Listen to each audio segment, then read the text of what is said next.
Hello again, welcome back to Lab. Today I have some interesting LED displays. I got these on eBay recently. What they are, it's a 160 by 120 RGB LED array.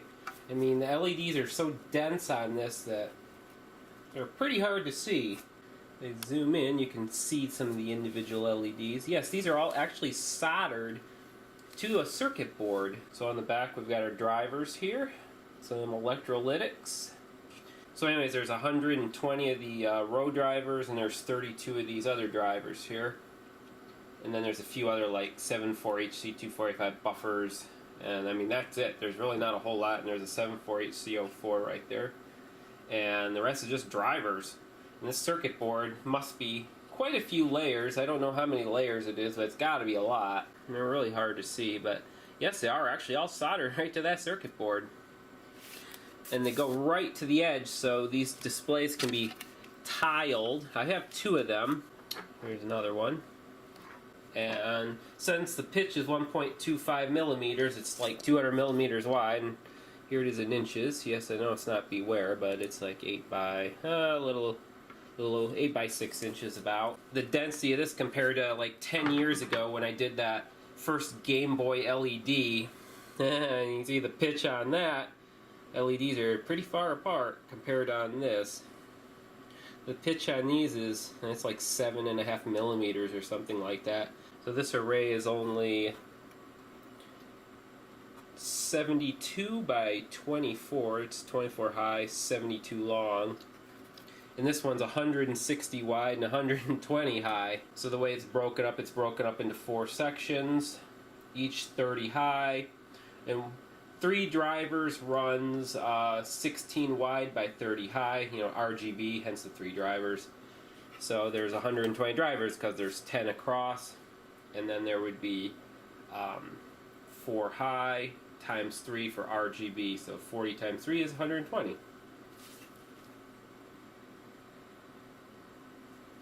So the next step is reverse engineering. I did not get any documentation at all with this, so I have to reverse engineer it, and that's the next part. Sorry about the glare from the light, but at least now you can see things.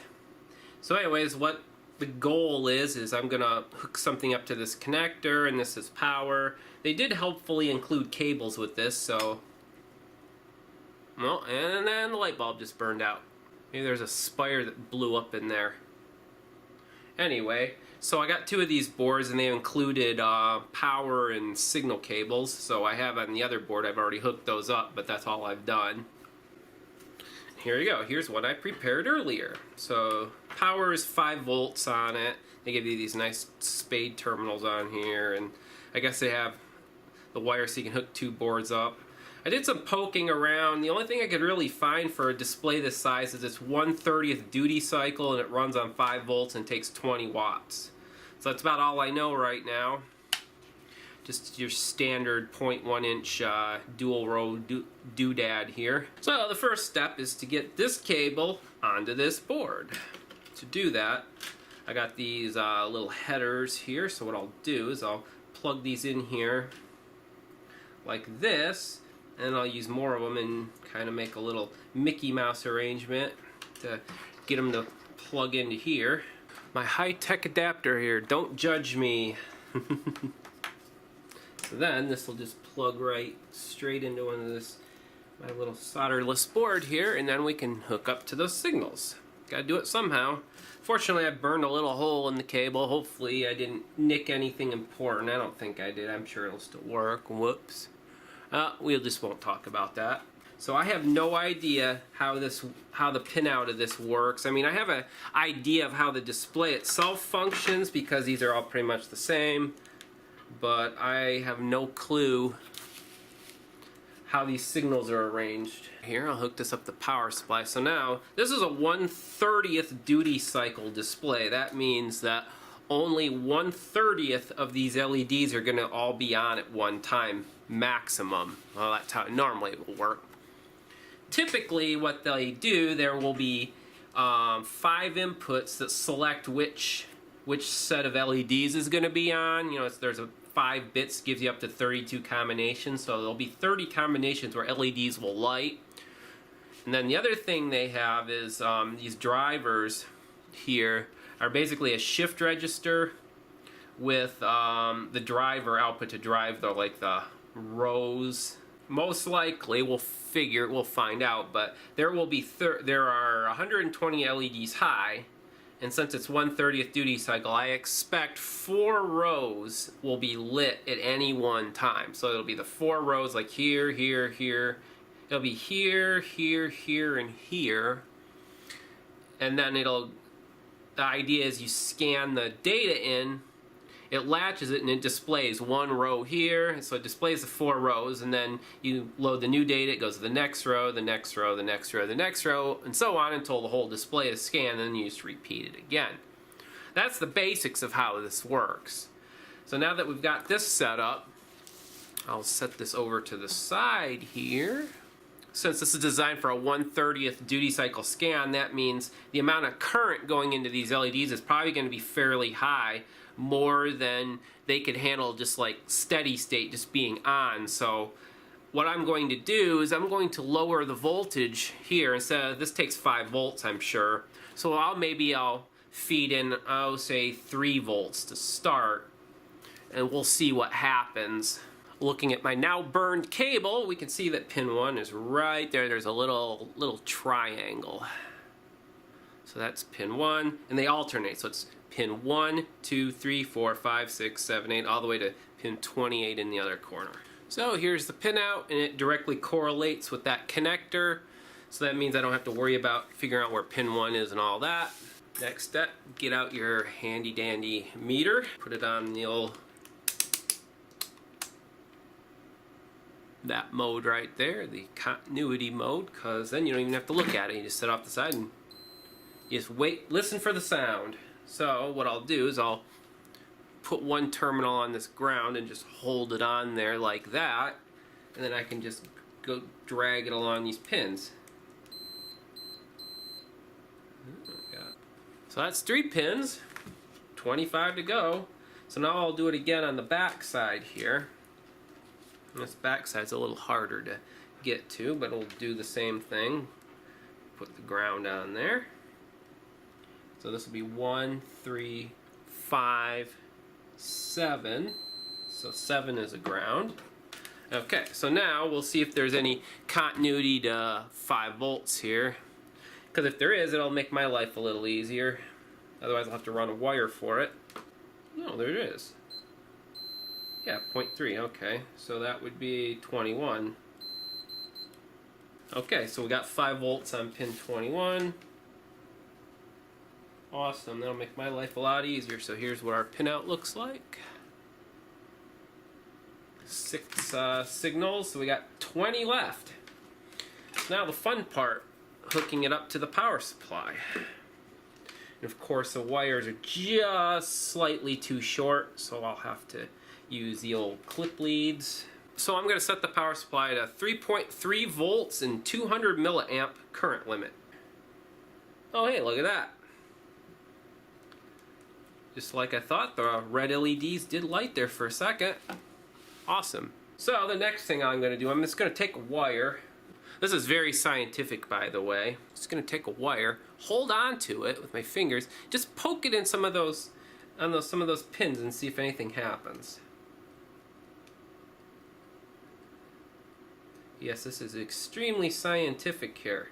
I can cheat at this point. We can look at this display and check the data sheet out maybe for one of the drivers, and I can try and find where the signal goes, but I don't know, that's not quite as fun as doing it this way. So the next thing I'm going to do, I got my nice resistor can here. This had tobacco in it at one time. I mean, everybody's got to have a tobacco can full of resistors. So what I'm going to do, I'm going to pull out some low value resistors here, like a 47 ohm there. I got a, let's see, a 270. That's an 18 ohm. Yeah, that's probably good to start. What I'm going to do now, I have these resistors, and the reason I'm using resistors is, you may think, well, why have a resistor? Well, the idea is I can hook one of these up to, say, 5 volts and ground, and I can poke things, and it's like connected somewhere to say ground and I hook 5 volts up to it, it's not going to blow anything up. But it'll be plenty high enough to say pull an input up to turn the display on or whatever. Do a little cheating. I can look up the drivers on here and find a pinout, and we can trace where that goes. Possibly there are some 74HC245s which are like buffers. TC7262s. These are the common drivers here. So maybe the first step will be to look these up, and then I can figure out if the drivers are on or not. So this chip here, these drivers, looks like, I'll put this on the screen. Pin 1 is power, 8's ground. So pins 15, 16, and 2 are 3 address lines. Let's select one of the 8 outputs. So this chip has 8 like driver outputs on it. It can supply 2.5 amps on each output. That's pretty good. So this drives the commons. So I have to look where pins 15, 16, and 2 are the 3 select lines for one of the 8 outputs, and then pin 7 and 10 are the enables. So pin 7 has to be high, and pin 10 has to be low for these to drive anything. So here's what it looks like so far. We got our A0, our A1, our 2, 3, and our 4. So now I know where the address lines are. So if we twiddle those, it will select one of the rows on the display. So this chip is a FM6153. FM6150. Oh, and there it is. Superchip.cn. This is no doubt a clone of that Allegro part. Oh, hey, no, this chip is interesting. This is different. These chips actually have RAM in them. It has the ability to actually PWM the output. Oh, that's very interesting, actually. That's a lot more interesting than I was expecting.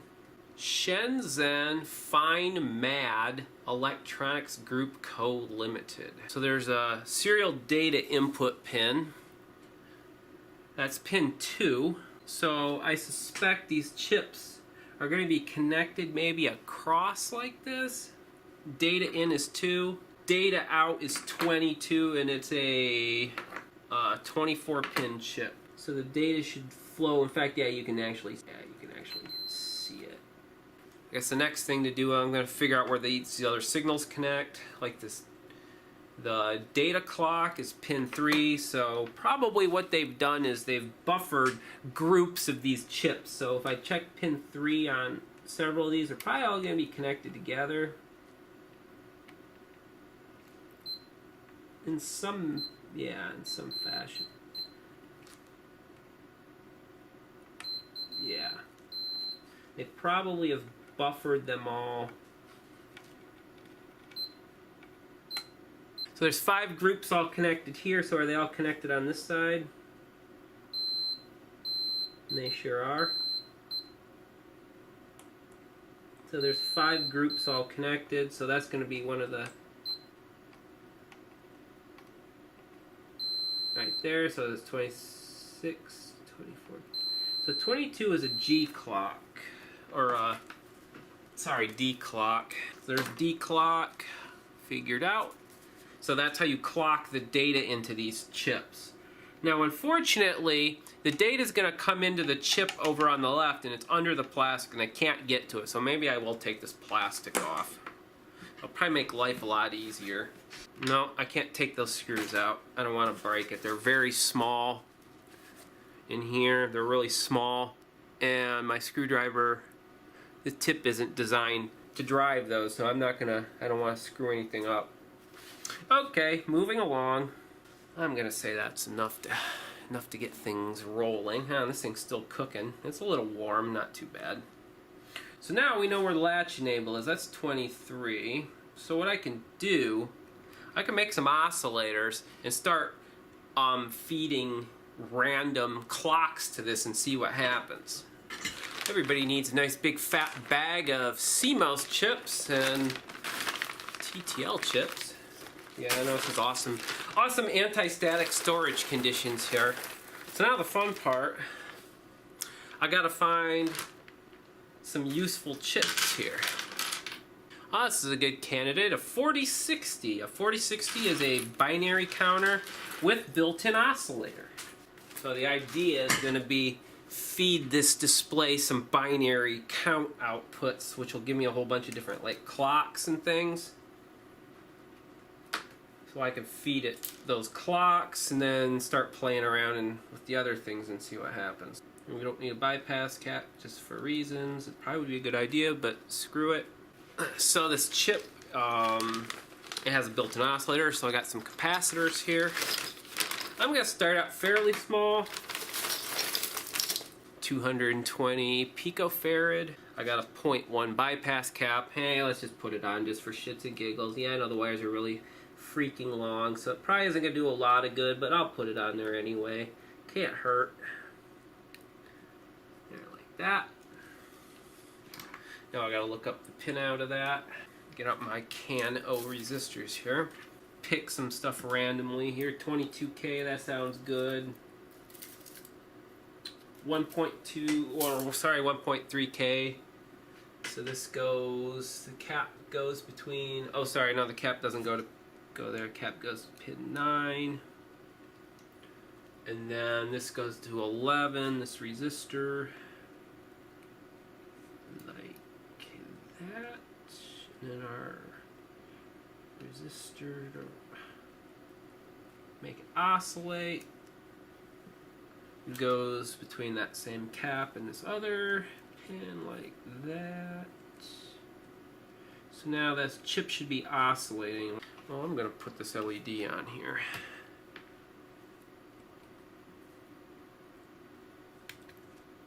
Like that. Play around with it. Yeah, I'm wondering if the voltage just is too low.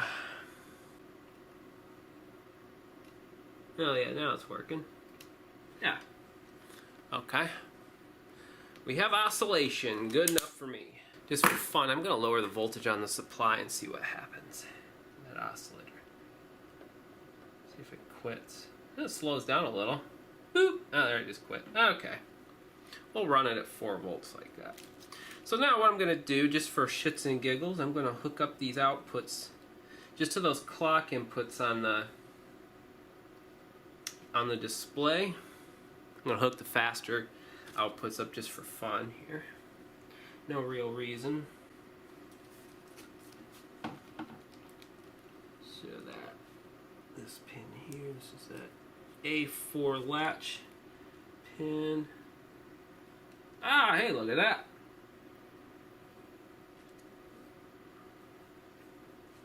Then the D clock pin. Give it the D.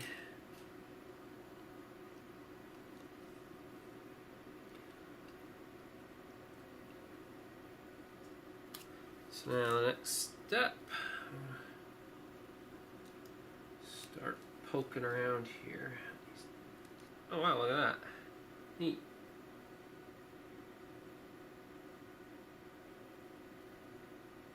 Drawing a little bit of current. Unfortunately, it stops my... Oh hey, those displays, they refresh themselves. Oh, interesting. I can see it. I can see them flicker. I have outputs on this. What I'm going to do, I'm going to hook A0 up, A0 through whatever up to this. Oh, that's really sucking the juice. 600 milliamps. I'm gonna have to run this 4066 or 4060 on something else, I think. So I'm gonna put this here like that and get some more wires.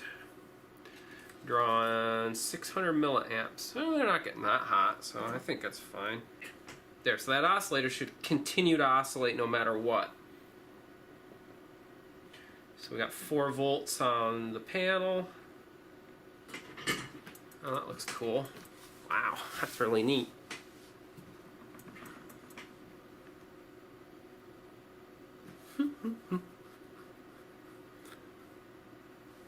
It lives.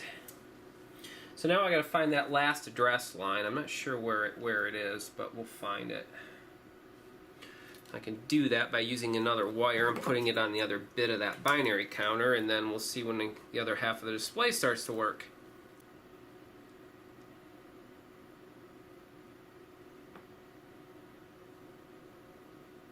Ah, that's pretty trippy.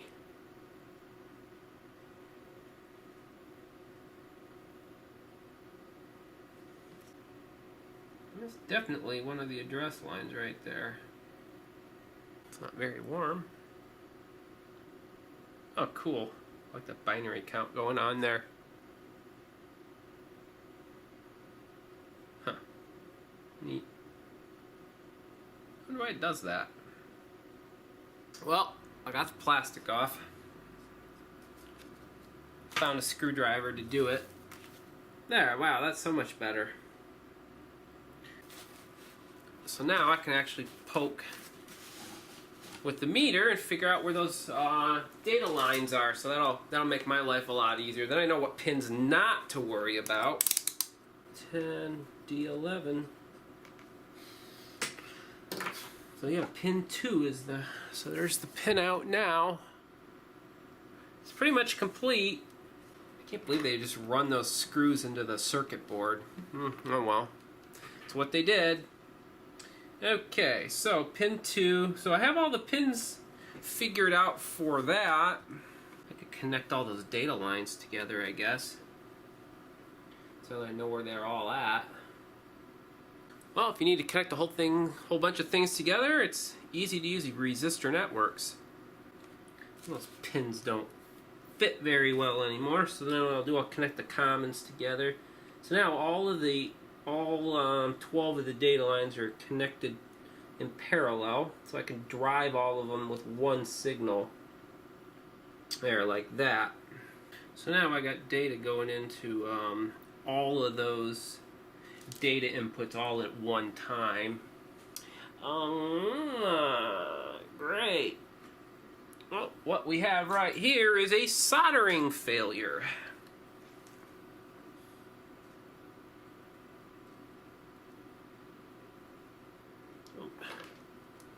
Come on. What we have right here is a failure to chooch. Ah, there we go. Yeah. Really helps when your stupid things are soldered properly, doesn't it? Oh, I got the pinout figured out in any event. We know what all those signals do, so here's the final pinout. Well, now the reverse engineering part's done. I gotta hook this up to an FPGA somehow. So, got the cable here. And I just so happen to have one of these NT Mini Sega Master System adapter boards that I never really used. And it was perfect. And the pinout was nearly perfect for what I needed. I just basically soldered all the signals to like the cartridge pins. I just had to add one little jumper. And even the ground pins on the back line up, so I bent some pins out of the way here. And those pins are bent up. And that's because I'm not connecting those. Those are like the ground and VCC pins on there. I already have 2 of the grounds connected. You should ideally connect all, but this is just testing, so who cares? So I got that hooked up. So the next step,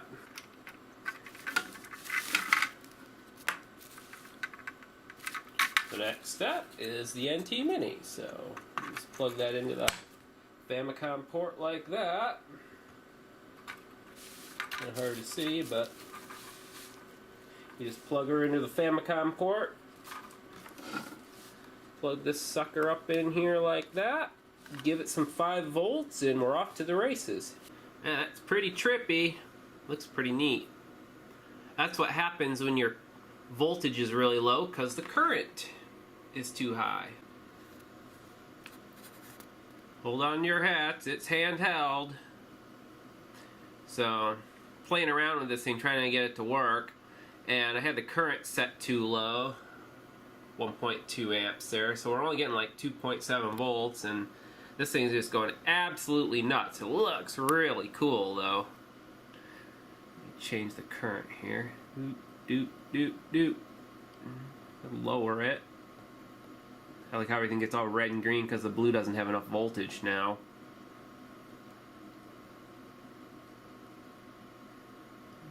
We're at what? 2.9 volts. Now it's getting a little brighter. A little brighter. Brighter. We're at 2 amps now. And then all of a sudden it'll snap and then work the way it's supposed to work. Yeah, like that. So this is the first thing I've gotten out of it. As you can see, there's these dimmer rows, and that's because of my multiplexing isn't quite right yet. But we're drawing 1.3 amps at 5 volts to light that up. And notice there's a bad pixel right here. I wonder how it shows up. If it shows up, it's like blue. It's missing its red. Well, that's what it's supposed to look like. That's what it looks like right now. So it's getting there. It's kind of a pain because you have to break the data up into 4 sections and then 30 rows in each section. So I'm getting there. The data's kind of getting separated now. That's what it's supposed to look like. And that's what it looks like right now. Recognizable at least, but still not quite right. Well, little progress here. Yes, don't judge me. Anyway, so been working on it some more, and well, it's getting there. There's some more. There's still some problems with it. Here, I'll reset it here. You can see there's like problems on the edges. Those little dots in the corner of each channel, but it's getting there. I've figured out most of it. It looks like everything's like rolled up a scan line for some reason. And the color isn't quite right yet. I gotta fix that. That'll be pretty easy. I don't have any gamma correction. This is straight linear, so the colors are all screwed, like it looks like really blue instead of the purple. But yeah. Well, that's what it should be. Well, that's what it's doing right now. This showing altered space.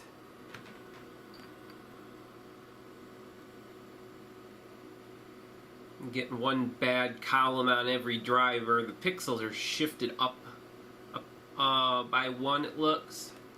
We're only drawing 600 some milliamps. That's pretty good.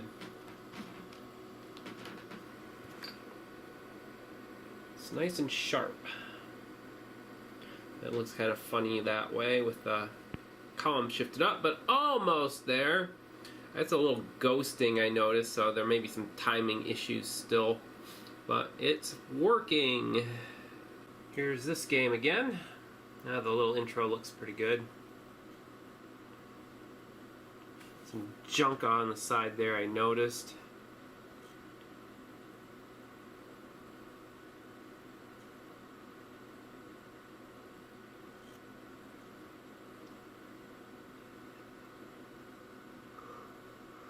Yeah, I don't know what this is up here. Can't even see that dead pixels around here somewhere, the red one.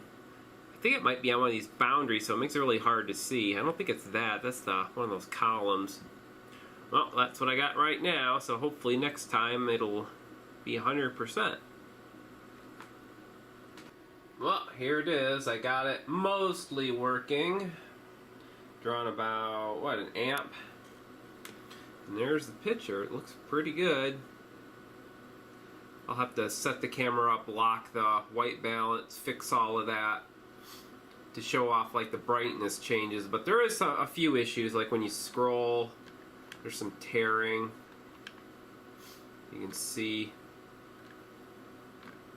like right in this area, because it's broken up into basically 4 little sub-displays, so anything vertically you can kind of see it. But I can fix that. Also, it's kind of hard to see, but the top 3 or so rows of every section, like up here, here and here and here, are a little brighter, and that's because I'm not scanning those rows the same number of times as the rest, so they're a little brighter, but I'll fix that also. But I finally got all the dirty edges cleaned up, so it's looking pretty good. Well, here it is. I got it all hooked up and running. I have the white balance locked, focus locked, all that good stuff. So hopefully the video will come out pretty well. You can see a little reflection on the table there. But I can show off some of the things that these display drivers can do. It has like a current control on it. Right now it's set to 15 hex. It goes from 0 hex to 1F. So there's like 32 steps from 12.5% to 200% according to the data sheet. Of course, it's only showing 160 by 120, so the bottom 3 rows of tiles are cut off down here. So as you can see, you can only see Mario's head, but I do have 2 of these, so I could theoretically hook them together and make a 240 high image, but I haven't done that. This is actually the other display. I was using the first display. There's like one bad red pixel. This one, I can't see any bad pixels on it. It looks pretty good. It doesn't say there isn't one. I mean, there's a pixel down here that looks kind of weird, but it looks pretty decent. So I mean, it's hooked up to the NT Mini through that card adapter board, but I mean, the scrolling looks really good. There's no refresh artifacts, none of that. No, can't go down that one. Must be the next one.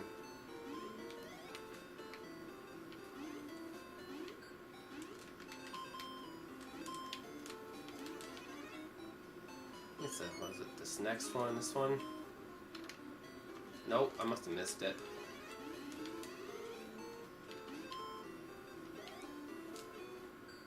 Oh well, you get the idea. Oh yeah, I missed the first one.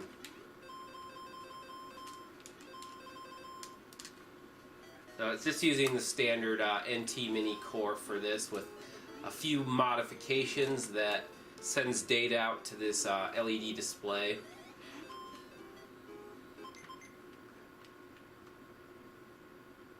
I'm going to run this one.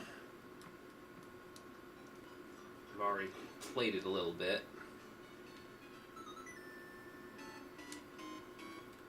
It does make it a little hard when you can't see those lower 3 lines there.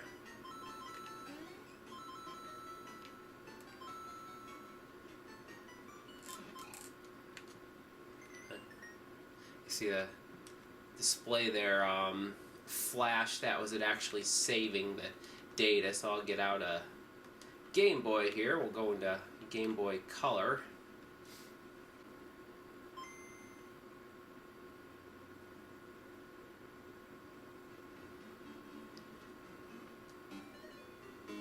I haven't actually played. I was playing there's a couple different ones.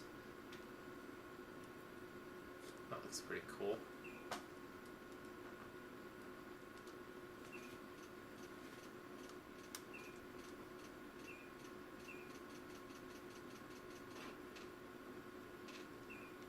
Can't skip the intro.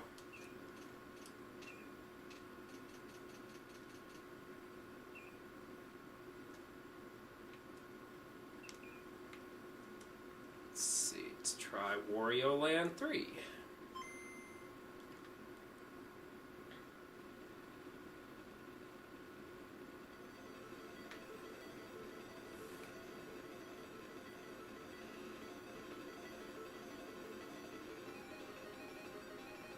Yeah, looks like that works.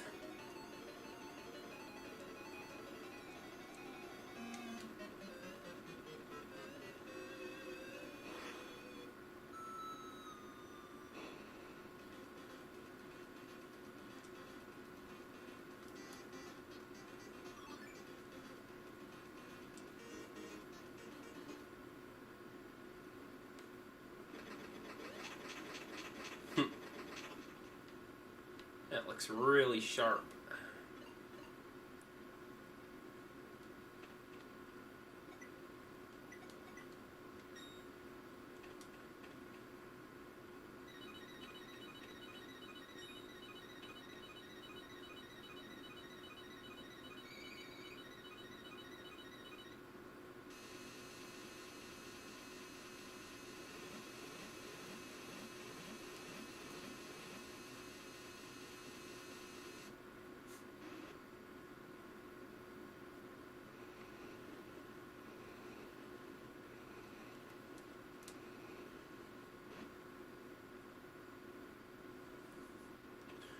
Blacks and whites on there are super sharp.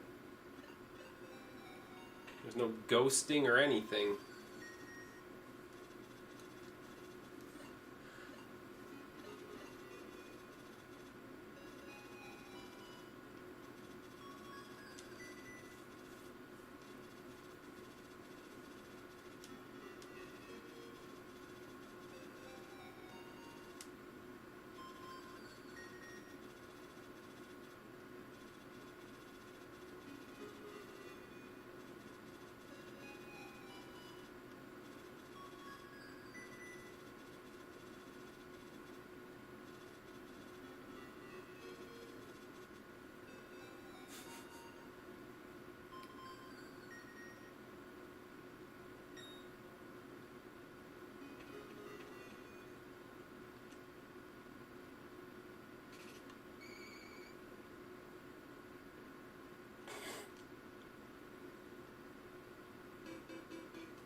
Never actually played the Wario games.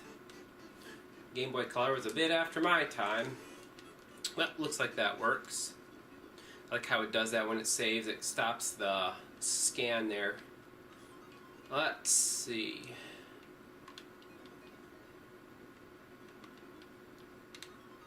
Let's try some Bonger Man.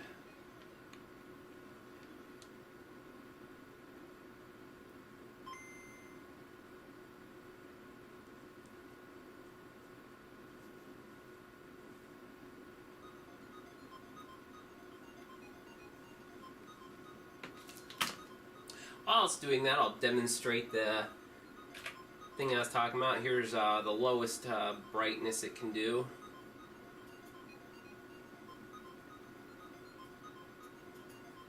And I can increase it through all the steps it can do. And the current draw right now is well less than an amp.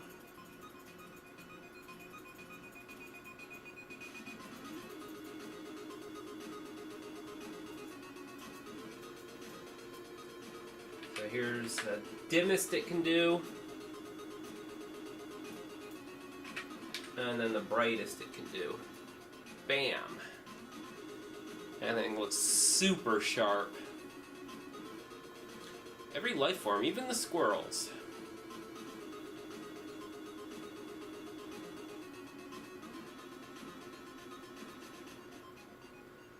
And that blue and gray are super sharp on that.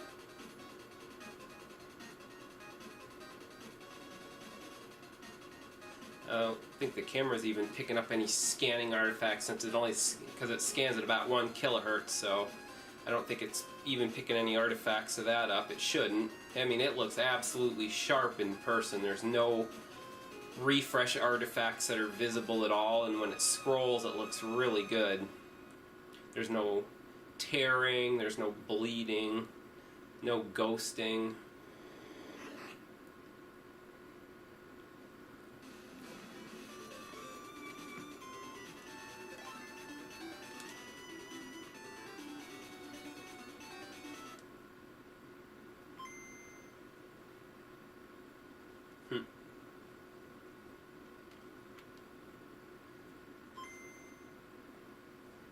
2560 color demo.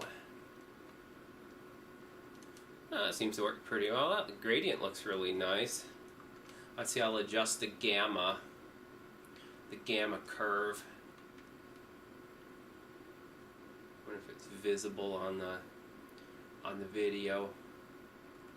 Yeah, see, that's what it looks like without a gamma curve. It's all kind of washed out.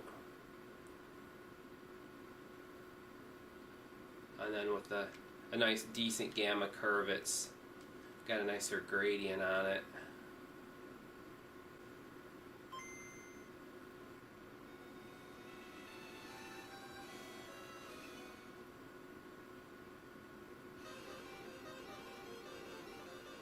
So that's kind of funny in Game Boy Color mode.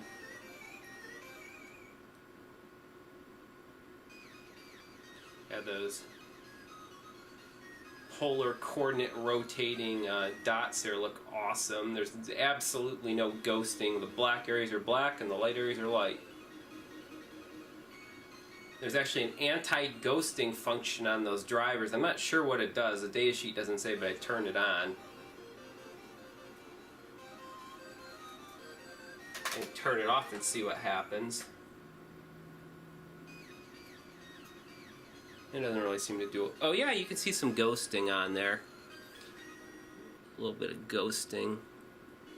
And if it shows up on the camera, there's some horizontal ghosting lines with that function turned off, so it does appear to do something. Oh, I know why it sounds funny. It's because the Game Boy Color's wave channel, when it's uninitialized, it has different contents. That's why it sounds funny. I'll turn that bit on while it's showing that. See the ghosting? Now I see it, now you don't. Other interesting thing about these dryers, you have to tell it how many rows and there are. So if you set the wrong number of rows, it does like kind of funny, weird things. So right now it's set for 30 rows, which is what that display has. So if I set it for like 29 rows, it gets all screwy looking. If I set for 15 rows, which I think would be what? A D, I think? It'd be what? E? Yeah, so everything repeats kind of twice. Because you can see how the display is broken up into the 4 sections. It's repeating everything like twice. That's kind of funny looking. I'll load something else that's a little easier to see, like Super Mario.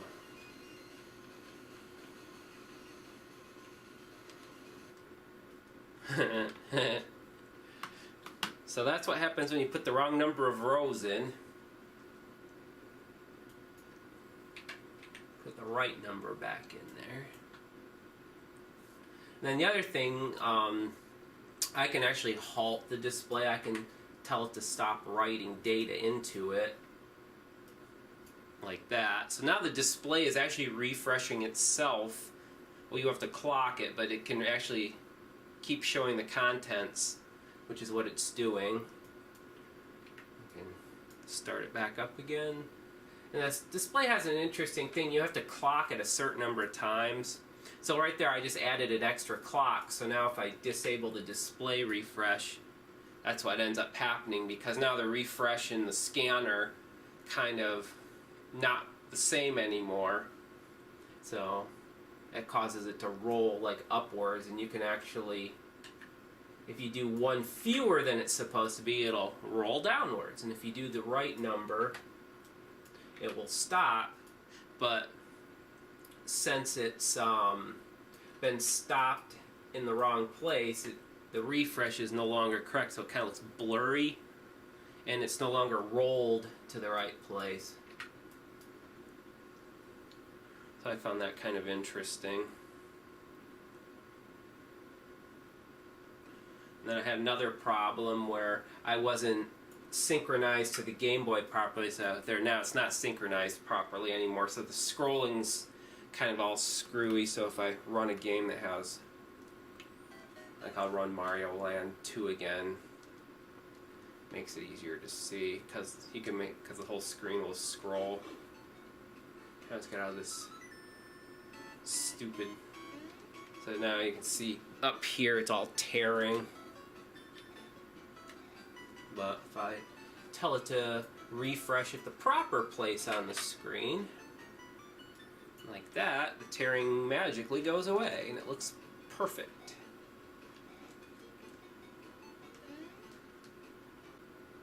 And of course I just have to play this because I was using it for debug for no particular reason. And don't judge me. I think Big Clive would like this game. It has lots of pink in it.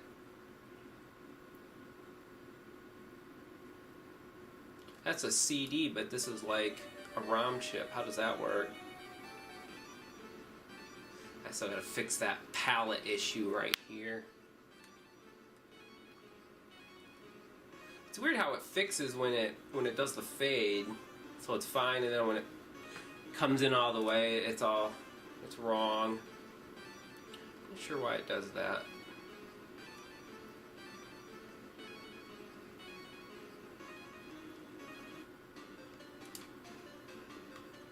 I think her head looks like a tadpole. Fly, it looks like a tadpole. But this is a good game for testing because it has a lot of scrolling and you can scroll in all the directions and you don't have to like hit anything or anything. It just makes it really easy to test. And it has a lot of color and stuff on it, but I was having some problems. This was like the only game that was working for some reason.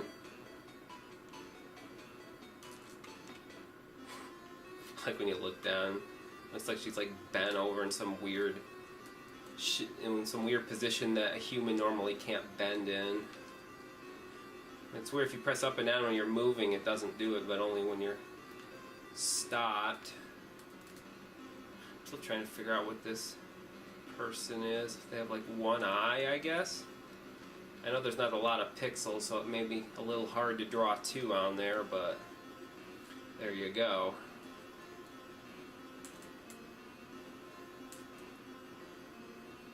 So anyways, that's the LED display of doom. It's fine when the game pauses, it doesn't just stop. 'Cause, I mean, I guess technically you don't really have to pause it.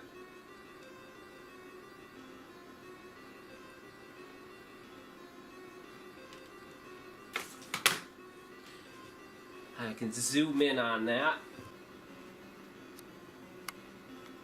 Yeah, you can see some of the pixelage. But man, that